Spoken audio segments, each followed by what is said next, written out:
When I got back home from deployment 3 days early, I thought I'd be surprising my wife with flowers and a teddy bear for our unborn daughter.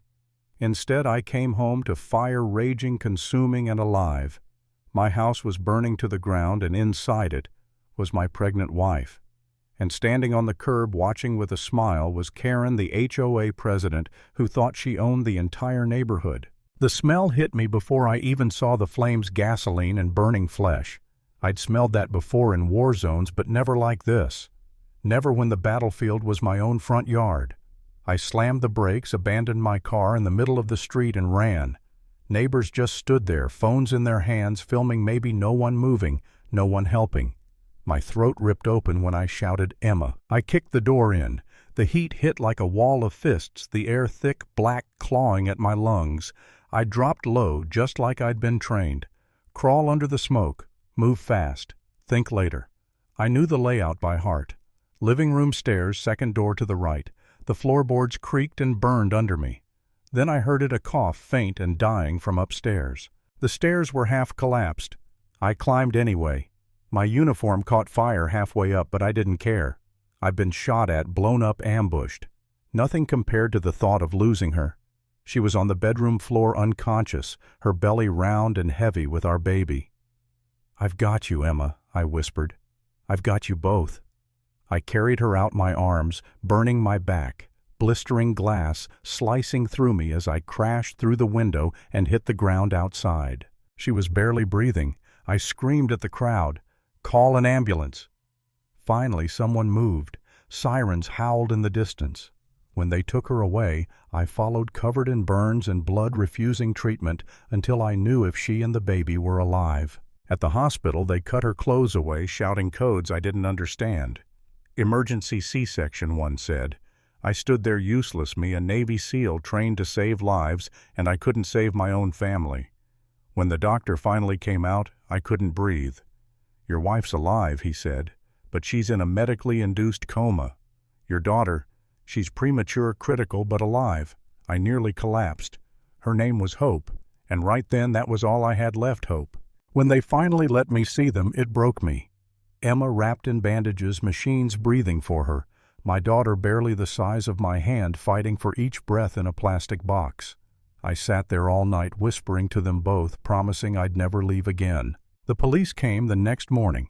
"Before she lost consciousness, your wife said a name," Detective Rodriguez told me. "Karen.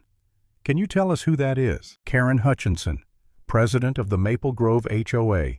A woman who had made my wife's life hell while I was overseas." I told them everything, how she'd measured our grass with a ruler, fined us over mailbox paint, harassed Emma for putting up decorations too early. And the last straw, Emma planting a small vegetable garden for the baby. Karen said it violated HOA landscaping codes and threatened a $1,000 fine. Emma snapped that day, told her to shove her rules where the sun doesn't shine. And Karen, she declared war. While I was gone, she stalked my wife. Took photos, filed fake complaints, even called county code enforcement. Emma called me crying more than once. I tried to calm her down, told her I'd fix it when I got home, but I was too late. The detectives exchanged looks. "Mr. Mitchell, we found evidence the fire was set intentionally. Gasoline was used around the perimeter, and security cameras show Karen's car near your house just before the fire." Something inside me shifted, something cold and dangerous. I'd spent years learning to stay calm under pressure, to think, not feel. But right then I wanted to tear the world apart. Rodriguez must have seen it in my face. "Let us handle it," he said. "Don't do something you'll regret." But regret I already had plenty. I regretted every day I wasn't there to protect them. Days blurred into each other after that. Hope fighting for her tiny life. Emma unmoving, machines humming beside her. And me sitting between them, trying to believe any of this could end well. Then one night a week later, Emma's fingers twitched in my hand. I thought I imagined it. But then she squeezed, weak but real. "Baby," I leaned close. Her eyes fluttered open, glassy, lost. "Jake," she whispered, "she did this. Karen did this." When I told the police, they said Karen had already been arrested, attempted murder, arson, multiple counts of harassment. They found a diary in her house.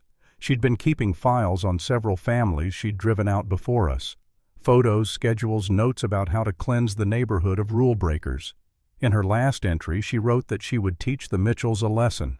Hearing that should have felt like justice, but it didn't. It felt hollow.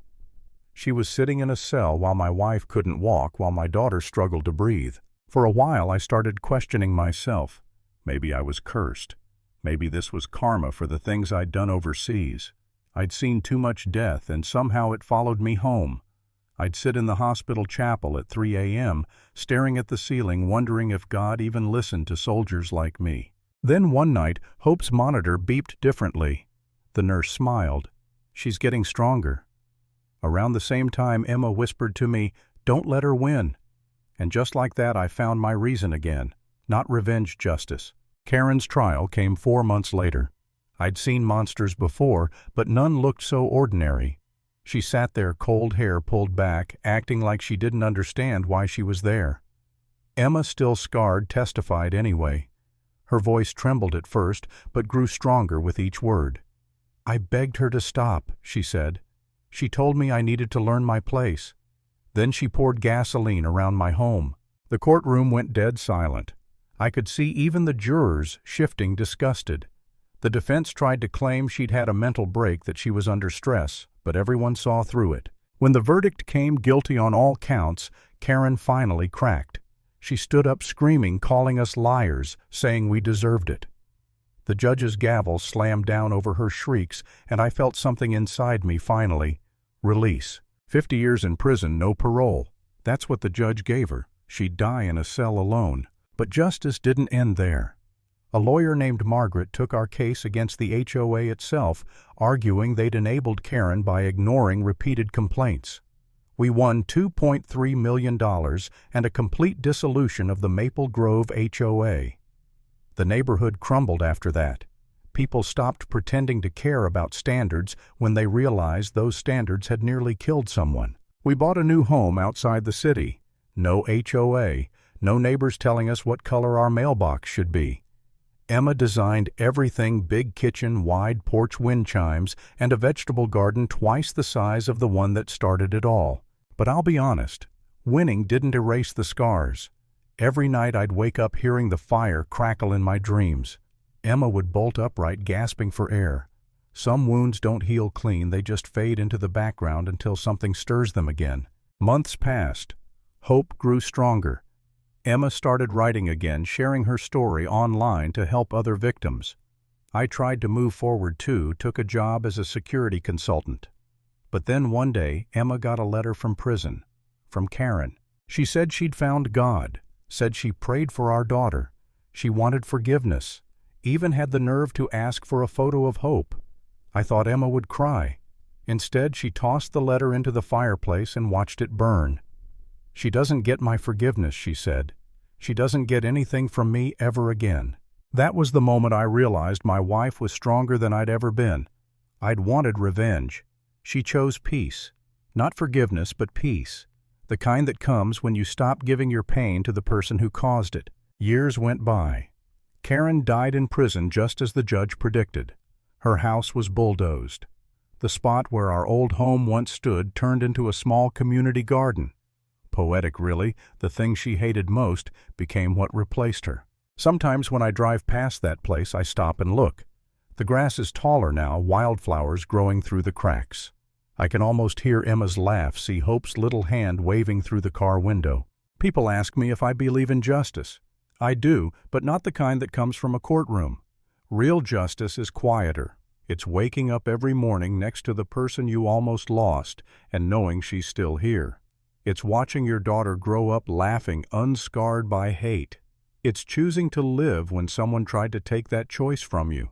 Karen tried to destroy us. All she did was forge us into steel. And that's the thing about fire, it doesn't always consume. Sometimes it purifies.